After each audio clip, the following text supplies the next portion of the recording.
Well, I'm generally a late adopter of TV programs, but I'm one of those annoying people that if I'm watching a series that I haven't watched and I'm put off watching, once I watch it, I go around telling everyone they should be watching it and I'm the expert. Okay. But we're going to talk about The Good Place. Once again, I was a late adopter. It's on Netflix. Basically, The Good Place is heaven, and these people end up there. Okay. And I'm not going to watch that because it's going to be a bit twee, and I could kind of predict it. But have you seen it? Okay, confession time. I have seen, I think, 3 episodes of it, and I gave up. You gave up? So this is the difference between you and me. I watched The West Wing 7 times. You haven't seen it at all. No. And have you seen the whole of The Good Place? Not yet. So I'm on the way. Okay. But, yeah, I binged it. Okay, we'll watch a clip of it, and then my question will then make sense to those who haven't seen The Good Place. You, Eleanor Shellstrop, are dead. Cool. How did I die? Are you sure you want to hear? You were struck by a truck advertising an erectile dysfunction pill called Engorgulate. Funnily enough, the first EMT to arrive was an ex-boyfriend of yours. Okay, I get it, thank you. You're okay, Eleanor. You're in the good place. You are here because you got innocent people off death row. You are my soulmate. Cool, bring it in, man! You'll stand by my side no matter what, right? Of course I will. I wasn't a lawyer. There's been a big mistake. I'm not supposed to be here. Wait, what? Are you sure this isn't you? They got my name right, but nothing else. Somebody royally forked up. Why can't I say fork? If you're trying to curse, you can't hear. That's bullshit. Tell me one good thing that you did on Earth. Do you have a second to talk about the environment? Do you have a second to eat my farts? Oh. I can't risk going to the bad place. Okay, well, maybe it's not all that bad. We'll ask Janet. Hey, Janet? Hi there. How can I help you? What is the bad place like? I can only play you a brief audio clip of what is happening there right now. Well, it doesn't sound awesome. Hello. Can I just say, I love your house. It's just so teensy. Oh, hello. I'm just a big, beautiful cartoon giraffe. Cheers. Condescending bench. Okay. Fruity glasses of wine and no hangover. This place rules. These people might be good, but are they really that much better than me? Did you fill your bra with shrimp? No. Yes. So who is right? Every religion guessed about 5%, except for Doug Forsett. One night he got high on mushrooms and got like 92% correct. Okay, what I want to push you on is this. I watched that, and it's about heaven, and heaven for me is real. Yep. It's not a joke, and hell is real as well.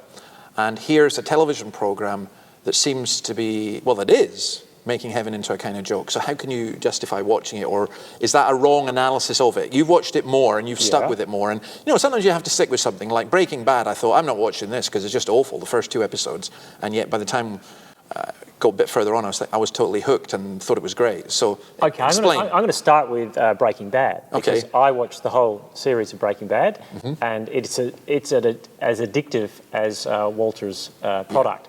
But Vince Gilligan, who made the series, said, I'm an atheist, but if there is a hell, it has to look like this. It has to be something where people start to become more like they already are. Yeah. Okay. And I actually think that The Good Place is the bright and shiny version of Breaking Bad. Because what I'm seeing as I watch Breaking Bad, and I thought, I'm watching The Good Place rather, is I was expecting it to be twee, like you say, and heaven is serious and hell is serious, and how's it going to take these serious subjects and make them comedy? Well, all they're doing, I think, is using those 2 places to discuss very strong moral issues. So in one sense, it's a bit of a hook into watching it, heaven, hell. Everyone, we're in a secular society, and we've got a series that's mostly popular because it's about the afterlife. That's a big issue. But it's the issues they deal with within the afterlife, and no spoilers here, that start to open up big existential questions about who we are, how we do what is good, how we know what's good, and the consequences of our actions. Even the actions that we think are good actions can have bad outcomes. Now, that's not all there is to say, but I sense you want to push back. Yeah, because let's go. Let's assume I accept that, which actually I do. I do accept that, Steve. You know, usually you're so good at explaining things. So yes. The other problem I have is with the theology of the program, of what I saw. Now, what I mean is this. No doubt about that. No, right? Yeah. It's a Sunday school meme, if you like, that people imagine what Sunday school's like. Be good, you go to heaven. Be bad, you go to hell. It seems to me that the program is based on that premise. Is it that moralistic universe? It definitely is. But what I would say is that isn't just a Sunday school premise. I think much of our Western context is built upon that. Yeah. That it seems to be the karma aspect. So here we are in a secular society, but people are saying you should have good happen to you if you do good. How can you possibly say that in a universe that's blind to any good or bad? But still the question happens, that it comes up. Now, the interesting thing about this is that there's no God in the scene. So, which is kind of the point of heaven. You would say so if you thought that God was important. But if you think your own happiness is the most important thing, then heaven has to be the place where you're most happy and hell has to be the place where you're most unhappy. That happiness becomes the God of the program. But what I'm liking about it, and I haven't finished it, so is that there's something, the happiness, it's like I'm 85% happy. And that's just not enough. It feels like there's this sense of there's something that's just missing in this heaven, whatever it is, that isn't making me happy. And I've also brought myself here. Okay. And because of me, the person there, things are going wrong. So I think that's a good admission. I got it. Yeah. Just I got the answer to my first question from the answer to my second question. And what I mean by that is this. If it's not about God, which it isn't, to me it's not blasphemous then. It's not making fun. It's not making fun of God. No, it's not mocking God.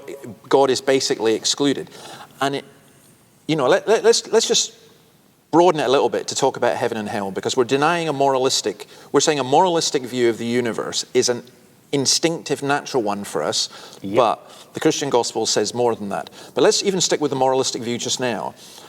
We're here in Australia. And I love the program Inspector Morse. Do you know Inspector Morse? I do know Inspector Morse. There is an episode, a great episode, one of my favourite episodes of when he comes to Australia. He's at Sydney Opera House and so on. But at one point in that episode, Lewis asks him, his sidekick Lewis asks him, do you believe in God? And he says, no, I'm an atheist. But at times like this, I wish there was a hell. Because he's talking about this killer and everything. And there's almost something within us as humans, isn't it, that longs for there to be justice. Yeah. If not in this world, in the world to come, because it's not in this world, is it? No, and it's a rare person that says there's justice in this world, and the person who says there's justice in this world generally hasn't experienced injustice. Yeah, and at best it can only be partial justice. So there are people who, in Das Untergang, the German phrase for the downfall, the film about Hitler. Seen the movie. He describes himself as going to peace when he commits suicide. Well, no, that's not fair. That's not just. That's not just. And the thing about that movie, Downfall, which I found most disturbing, was that Hitler's own sense of himself was that he was the victim in the whole situation. Yes. And so when you come back to the good place, what you get without God there is that we make our own judgments about our own actions and we determine our own rightness and wrongness. Yeah. And so you get this moral framework that you are going to get what you deserve, whereas the gospel, the story of Jesus, the Bible, is not. I don't want justice. I don't pray for justice because I might get it. Yeah. And the gospel story tells me that I need mercy. You don't see mercy, though it's starting to come through in the episodes I'm watching, but it's still based on you can have mercy if you start to do good things, but that's not mercy. Yeah. So, I mean, and from the Christian perspective, we talk about heaven and hell, and we talk about Jesus being the way, the truth, the life, the door to heaven, and so on. And what he's done is he's provided justice, but also provides grace and mercy.